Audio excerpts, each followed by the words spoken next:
What's up guys, it's me Lumos Theromax and I got a banger for y'all today. Today we cover the totality of Ascended humans, but specifically Ascended John Stewart, who is the only one we've actually seen so far. Be sure to like and subscribe both to myself and the coffee shop content creators down low, and thanks for Genius Flash once again for requesting an awesome video idea. But without further ado, let's get to it. Before we get to John, let's cover some basics about Ascended beings. Ascended beings seem to be entirely different from Lanterns and Guardians entirely.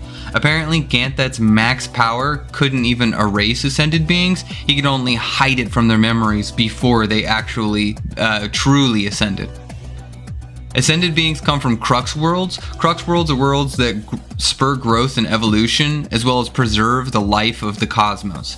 Other Crux worlds may replace other places in the God sphere, such as New Genesis and the New Gods.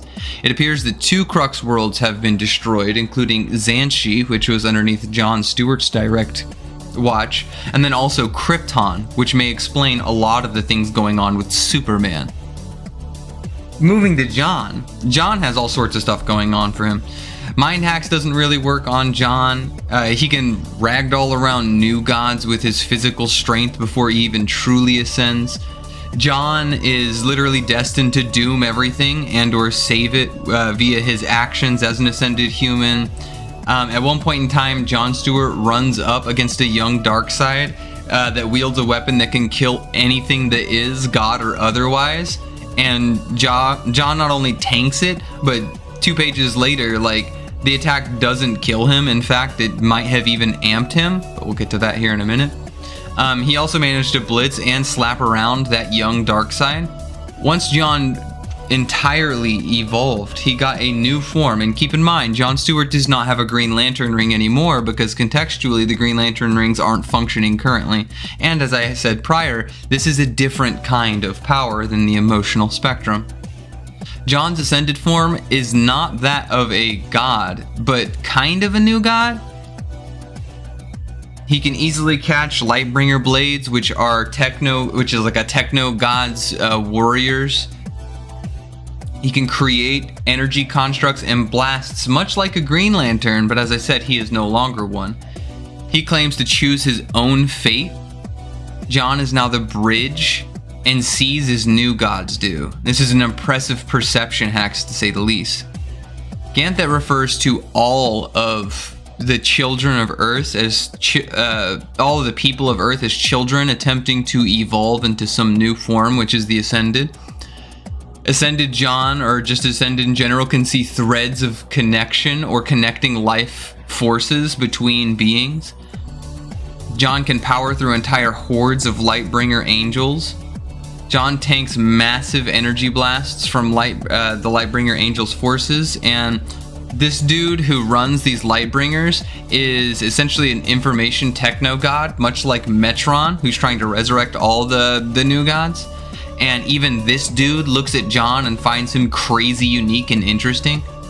The Guardians themselves saw the Ascended as too powerful and tried to essentially protect them throughout all of history.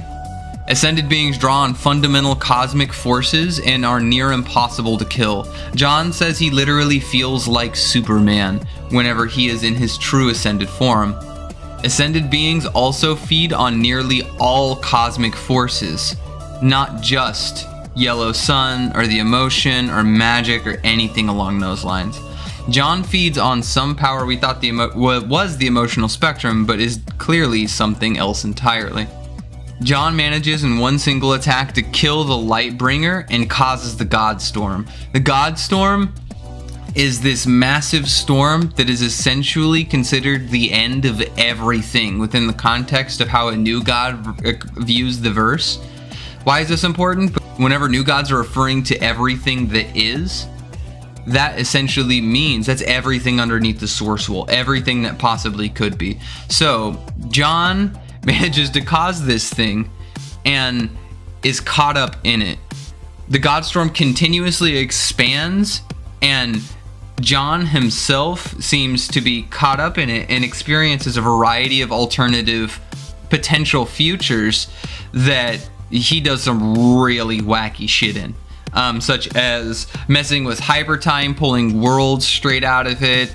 It just flat out says he ate the God Wave, and a lot of other things. But I mean, alternative futures are alternative futures, right? Which future did he choose is the question. However, being pulled back inside reality, new gods apparently cannot absorb the God Wave because it will literally lead to the destruction of everything that is, and not even the techno new god had a chance at doing this either, but John tries regardless. He jumps in and he realizes he has to choose a future state, or the future that he genuinely wants as a result of the Godstorm's actions. Once doing this and beginning to absorb this power, John directly feels a connection to the source and can see it directly, as well as see across space-time to Oa and multiple layers of the cosmology. Whilst doing this, John touches the source simply by having looked earlier. John teleports from the God Sphere into our reality, which is a wacky good teleportation feat. He can alter his size and shape, as well as physicality, to throw hands with Koyos, a guardian who has the power of all Malthusians or guardians of the universe across the entire universe, and also wields all of the most powerful magics from Gemworld. He tanks attacks from this dude pretty consistently, and even this guy recognizes how fucking crazy OD he is, and also that he had touched the source itself. John then begins to dodge attacks from Koyos and begins ragdolling the guy until he forces Koyos to explode into a massive ball of energy. This massive ball of energy is all the magical forces collected by Koyos, as well as the totality of all of the energy of the emotional spectrum, made in one solid format. John tanks the collective force of all the powers that exist there. John can comprehend beyond the former multiversal barrier that even Darkseid is having problems doing with. And while here, he runs into the source itself. Turns out, John manifested the source itself, and there is only one John in the entire Omniverse that's ever done anything like this. He verifies both that this is direct contact with the source, in other words, he is genuinely here, and that he did indeed absorb the entire Godstorm himself, a threat to creation. John also, against the will of the source, combines magical energies with emotional spectrum energies to create a new battery, central power battery, for a majority of the lantern cores by utilizing those magics, and whilst doing so, he fixes all technology across all of Oa. This new central power battery is something that is beyond anything Martian Manhunter has ever felt, and even Wally West, the Flash, says it feels like the first time he connected to the Speed Force with how insane of a cosmological event it was. This event is something even the source itself finds wildly impressive.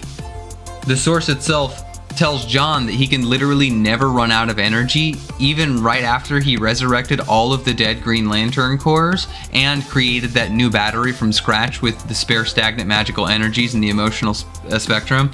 This coming from somebody like the source means it is wildly accurate and wildly good. The source itself says that John has never been corrupt by such power, such like insane power, unlike that of Hal, Darkseid, and many others who came before him. John is very consistent at teleporting across multiple layers of the cosmology, as we see here, him teleporting from outside of creation back into creation inside a dark sector, which was considered almost unpassable. Even Guardian level characters had problems seeing into these dark sectors. And he final forms himself into a version of himself called the Emerald Knight. Now, rolling into Justice League 75, which is his first appearance in the run, he was one of the few chosen heroes by the Justice League Incarnate to face off with the Great Darkness. Unless he does manage to fight against the forces of the Great Darkness, performing much better than most of the other characters here.